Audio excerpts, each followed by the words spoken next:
Nutrition उपर जोटा life science nutrition fast chapter. तो आज आम से पढ़ा। तो आम फास्ट बुझा न्यूट्रिशन कहले कौन बुझे पोषण कौन पोषण अर्थ कौन।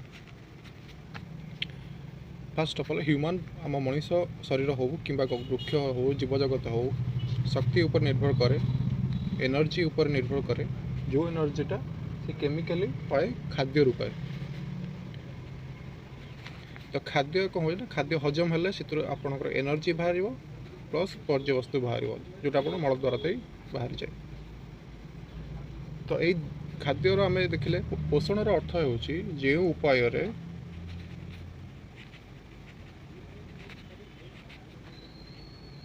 जीव खाद्य संग्रह करी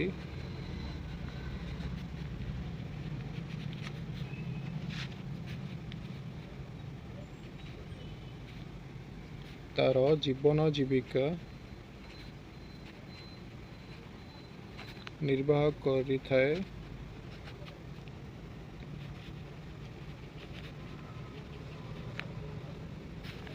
ताकू पोषण कहुए।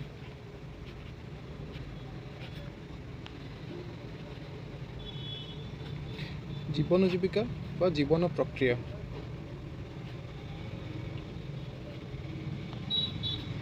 आम डेफिनेशन देखले जो उपाय जीव खाद्य संग्रह करी तार जीवन जीविका जीवन प्रक्रिया निर्वाह करें पोषण कहुए। फास्ट बुझार जीवन जीवन प्रक्रियाटा कहले कौन बुझा। तो जीवन प्रक्रिया अच्छी आपणकर मनकर आपण ओजन बढ़ुं शरीर उच्चतार बढ़ुं आपन को शक्ति मिलूँ कौन कम करने तो आपणकर जेकोसी अंग प्रत्यंग कम कर शक्ति तो से जो गोटे प्रक्रिया अच्छी जमी आप रेचन प्रक्रिया हो जो वर्ज्यवस्तु निष्कासित होपर हजम प्रक्रिया हो जारण प्रक्रिया हो जो थे आप खाद्य हजम हो देन आपणकर आपणक सेल मरामती कोष जो गुड़ा खंडिया होगा भरपूर करने कोष मान गोटे जगह मन खंडिया आपंकर शीघ्र रिपेयर हो शीघ्र ठीक हो केमती हो नूतन कोष गठन द्वारा नूतन कोष गठन होगापी शक्ति कौट आस कणिका कौट आस खाद्य जहाद्वारा सेल डिविजन अति इजिली होपणकर क्षतस्थान पूरण हो। तो या कह न्यूट्रिशन ना जो उपाय जीव खाद्य संग्रह करें नॉर्मली न्यूट्रिशन अर्थ ही हूँ फूड। आप सिंपल से जानी जातु न्यूट्रिशन सिंपल अर्थ हूँ फूड।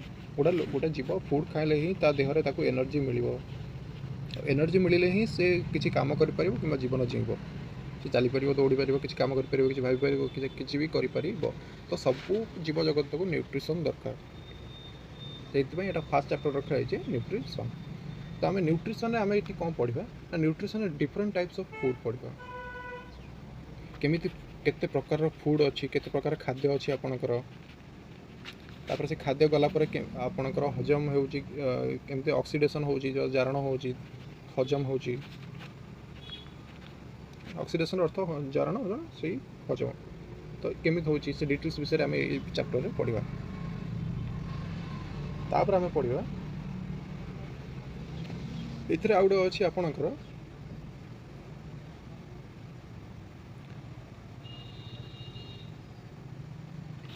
चय गोटे अच्छी बा आनाबोलिज्म चय बा आनाबोलिज्म कौन ना जिते कौन अणु बा मौलिक जो भांगे कौन पदार्थर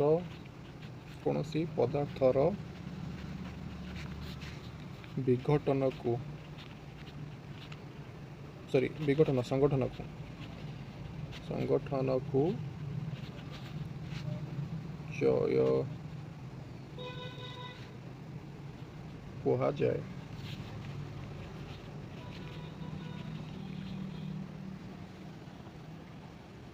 यहाँ संगठन जमी आप कोष गुड़िक एकत्र होती आप गोटे हाथ हो गोड़ हो टाइप आप देन आप कैटाबोलिज्म अपचय कौन ना अपचय कौन ना जिते कौन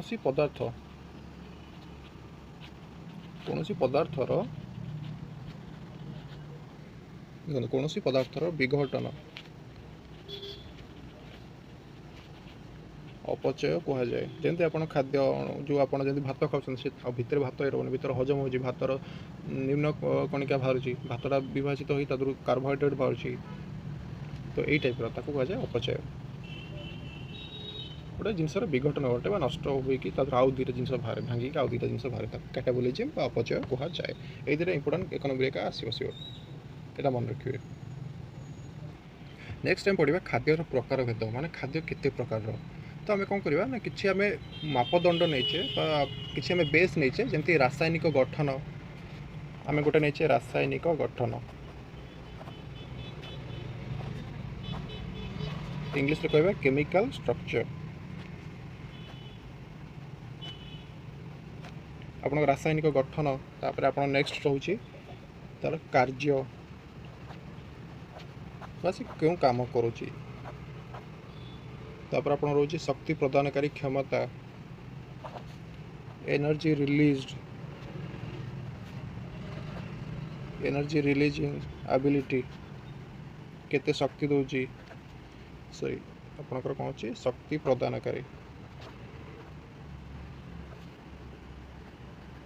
प्रदानकारी क्षमता।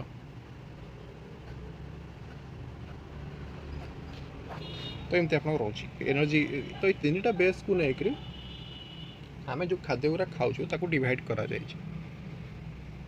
केते प्रकार डिवाइड कराई ना 6 प्रकार खाद्य आमर रही खाद्य। फास्ट अच्छी आमर कार्बोहाइड्रेट। फास्ट आम कौन अच्छी कार्बोहाइड्रेट। आप इंग्लिश टर्म्स एक्वेंटेड हवा शिखु कारण नेक्स्ट जहाँ पढ़े आप ओडिया मिलबनी। सो एबेठू टिके इंग्लिश टर्म शिखा चेष्टा करूँ। श्वेतसार कार्बोहाइड्रेट वा श्वेतसार। तो श्वेतसार कौन आप ब्रीफ गोटे डिस्क्रिप्शन जो छोटा डिस्क्रिप्शन आपको दूसरी। श्वेतसार कौन हुए ना आप सपोज गोटे जितक आप शस्य जातीय खाद्य जिते अच्छी फल रस हो चीनी गुड़ हो ए प्रकार आइटम हो आलू भी हो से कौन थाए आप सुक्रोज बेसी थाए सुक्रोज ग्लुकोज ये सब बेसी थाए। तो से कार्बोहाइड्रेट रे अंतर्भुक्त करा श्वेतसार अंतर्भुक्त करा आउ थे मन रखु कौन कौन अच्छी ना आपणकर शर्करा और मंडद आम खाऊा खाद्यर प्रधान श्वेतसार। शर्करा सुगर एवं मंडद हूँ स्टार्च। आलू रे स्टार्च अच्छी आपंकर जमी आलू रे स्टार्च अच्छी सुगर आपणकर चीनी हो गुड़ हो से अच्छी फल रस आप सुक्रोज अच्छी सुक्रोज भी गोटे आप टाइप सी भी कार्बोहाइड्रेट जो आप पनीपरिया ग्लुकोज जातीय श्वेतसार अधिक परिमाण मिलता है। तो ये सब डिटेल्स अच्छी से देखिए कौन मिले ना आलू भात चीनी गुड़ आ फल रस पनीपरिया ग्लुकोज जातीय श्वेतसार अधिक परिमाण मिलता है। श्वेतसार आम सहजरे शक्ति आहरण करता है। श्वेतसार खाଇବା द्वारा कौन हवा हुए ना जो कार्बोहाइड्रेट हजम हुए आमको सहजरे शक्ति मिलता है। सहजरे शक्ति मिलता है।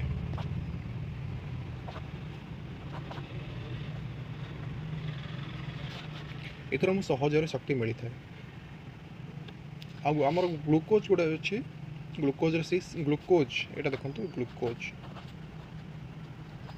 ग्लुकोज तार केमिकल स्ट्रक्चर होची C6H12O6 एटा फॉर्मूला बा संकेत आप फॉर्मूला इंग्लिश रे कहबे बा संकेत ओडिया रे कहबे।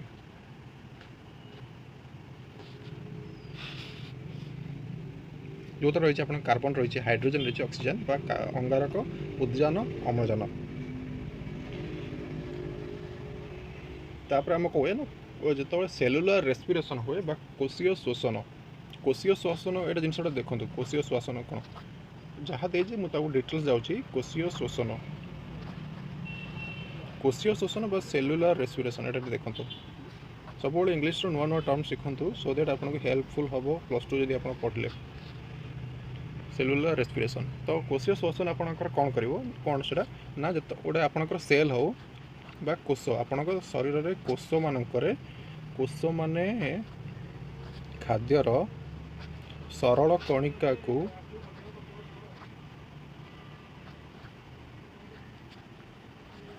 अम्लजान साहाय्य देखो अम्लजान साहाय्य जारण करी शक्ति पाई थांती बा एनर्जी से बाहरी थाए यह कह जाए कोशीय शोषण यह कोशीय शोषण कह जाए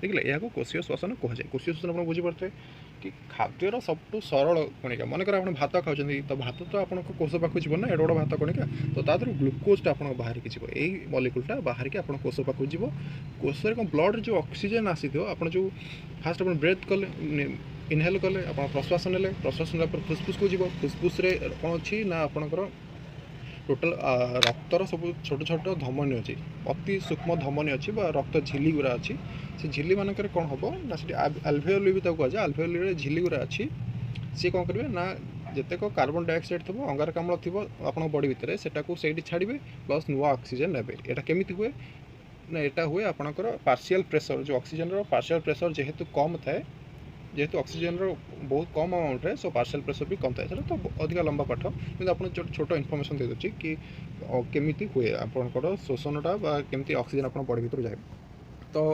आपणकर जो रोचे फुसफुस रोचे फुसफुस रु आपणकर जो ऑक्सीजन जाए ब्लड रे मिसे ब्लड रु बॉडी भितर चारिआड को जाए तो चारिआड गले अर्थ से कोष मान पाखु जाए कोष मान पाखे ब्लड सहित जाए ऑक्सीजन भी जाए प्लस से खाद्यर छोट कणिका भी जाए तो कोष मैंने जो खाद्यर छोट कणिका जमी कार्बोहाइड्रेट हो प्रोटीन हो लिपिड हो जो ग्रहण करती ब्लड रु ता सहित ऑक्सीजन भी ग्रहण करती तो कोष कौन करे ना से दी जन को जारण कर शक्ति उत्पन्न करें यह कोशीय शोषण कहुए आउ कि नुआ कथा ना एति कम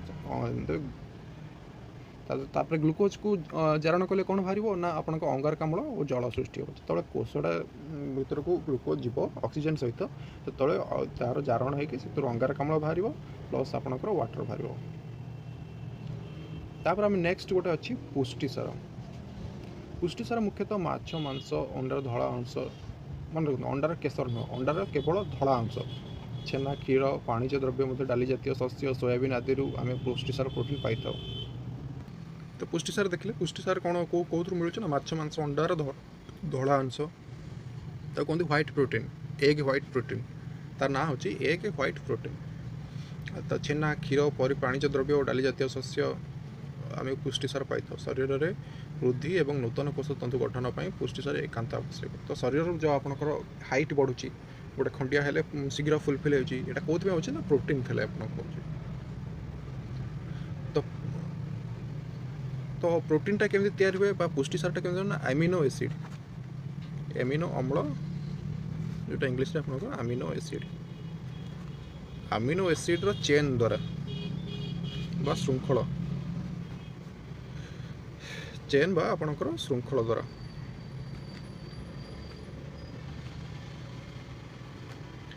द्वारा प्रोटीन होता है पुष्टिसार तैयारी होता है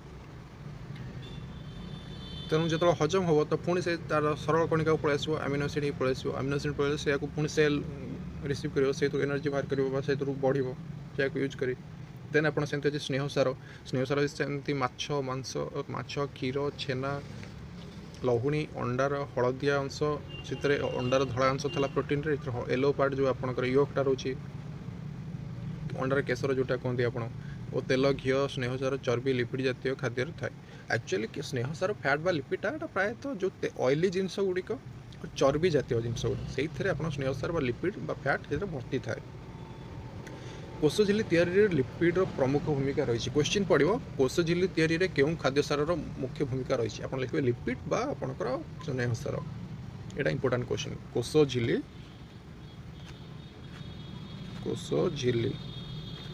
इंग्लिश रे सेल मेम्ब्रेन एटा कौन सेल मेम्ब्रेनटा कौन ना सेल मेम्ब्रेन होची आपणकर प्रतिटी सेल आउटर मेम्ब्रेनटा प्रतिटी आपणकर शरीर जेकोसी सेल काढ़ी देवे तार सब सेल गोटे आउटर मेम्ब्रेन था पतला मेम्ब्रेन थो कहते कोष झिल्ली बा सेल मेम्ब्रेन रो गठन रे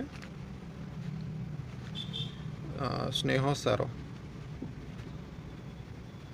साहाय्य करे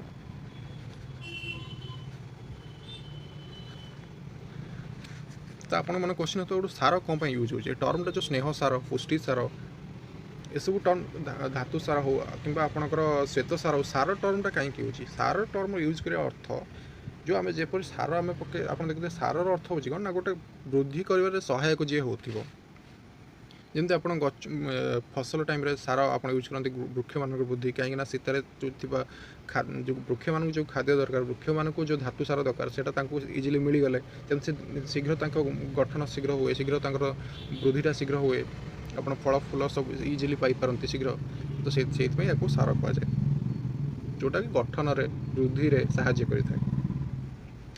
तापर आम नेक्स्ट से स्नेहसार आम बुझे कि कोष झिली या साहाय्य करे आवश्यक स्थल कोषीय श्वसन द्वारा यह जारण हुए और शरीर को शक्ति जगै थाए।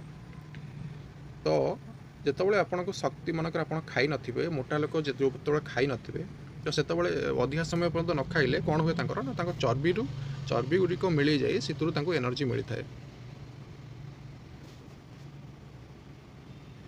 तो स्नेहसार चर्बीर एक आस्तरण रही है चर्म तले यहाँ कौट थाए ना चर्म तले चर्बीर एक आस्तरण रही है। यह ताप अपरिवाही होती चर्बी शरीर को उषुम रखे साहाय्य करे। सब मन रखिए स्नेहसारटा ताप अपरिवाही मतलब स्नेहसार दे के ताप भीतर को जीव नहीं तेणु शरीर को उषुम रखे साहाय्य करता है। धातु सार जमी आप जानते मोटा लोक शीत करे कौन पे ना धर चर्बी जो तापर पड़े नेक्स्ट धातु सार मिनरल्स एटा बहुत इंपोर्टेंट। धातु सार मिनरल्स एटा बहुत कम अमाउंट दरकार किंतु जदि यार अभाव हो बहुत गुड़े रोग भी हुए बहुत गुड़े असुविधा भी हुए जमी कैल्शियम हो जदि बोन रे आपन कैल्शियम कमिज बोनटा आप इजिली माड़ हेले कि कम माड़े भांगीज कि वेट जिन उठी पारे आपको कष्ट हम कि आप जॉइंट पेन हम तो ये सब जिनस जमी शरीर गठन विभिन्न धरण धातु सार यथा लोह calcium iodine phosphorus sodium potassium आदि आवश्यक। शरीर दांत और हार्टर गठन पर कैल्शियम लोहित रक्त कणिका थी हिमोग्लोबिन गठन पर लौह आवश्यक। या छड़ा शरीर आयन संतुलन रक्षा कर धातु सार प्रमुख भूमिका रही। आयोनिक बालांस जिते आप कैल्शियम मान गोटे पॉजिटिव आयन नेगेटिव आयन को बालांस करें तो धातु सार बहुत भूमिका रही। देन आपंकर विटामिन्स विटामिन्स कौन देन आपंकर विटामिन्स आते आप खाली जानवे कि कैल्शियम अच्छी मैग्नेशियम अच्छी आयरन अच्छी आयोडीन अच्छी फस्फरस अच्छी सोडियम अच्छी पोटासियम भी अच्छी ये सब अच्छी आप सब जाकर सिंबल लिखिदेगी आप पढ़ीदेवे यहाँ calcium magnesium iron iodine phosphorus sodium potassium. तो विटामिन नेक्स्ट टाइम पढ़िए। कोषर विभिन्न प्रकार रासायनिक प्रक्रिया एंजाइम साहाय्य होता है। विटामिन उपस्थिति से समस्त प्रक्रिया सुचारू रूप संपन्न होता है। विटामिन अभाव शरीर विभिन्न प्रकार रोग देता है। जल द्रवणीय विटामिन शाग पनीपरिया फल मिलता है। चर्बी तेल द्रवणीय प्राणीज चर्बी उद्भिद तेल मिलता है। तो गोटे सर्टकट इनफर्मेशन दे देती विटामिन विटामिन कौन शरीर जिते गोटे प्रक्रिया होती विटामिन उपस्थिति ही होता है। गोटे छोट गोटे डिटेल्स लिखी अल्प गोटे छोट डिस्क्रिप्शन दे देती कि कोषर विभिन्न प्रकार रासायनिक प्रक्रिया एंजाइम साहाय्य होता है। विटामिन उपस्थिति से समस्त प्रक्रिया सुचारू रूप संपन्न होता है। विटामिन अभाव शरीर विभिन्न प्रकार रोग होता है। जल द्रवणीय विटामिन शाग पनीपरिया फल मिलता है। विटामिन ये देखो सर्टकट्रे कहीदे विटामिन 2 प्रकार यहाँ ध्यान रखिए ये क्वेश्चन आसीज 2 प्रकार गोटे हूँ जल द्रवणीय आ गोटे हूँ चर्बी आ गोटे अच्छी चर्बी जातीय आपण स्नेहसार द्रवणीय लिखा कथा तेलर द्रवणीय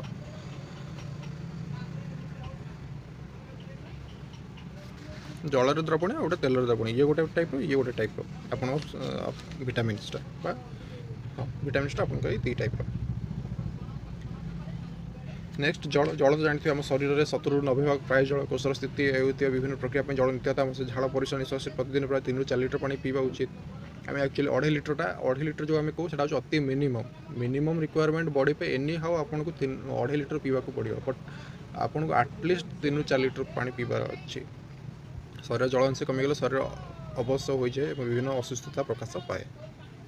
तो आज वीडियो एतिक रही जाऊँगी तार नोट्स भी आम रेडी कर देचु नोट्स डेली क्वेश्चन पेपर भी दूँ डेली क्वेश्चन पेपर पर काइंडली आमको कॉन्टैक्ट करूँ। Thank you.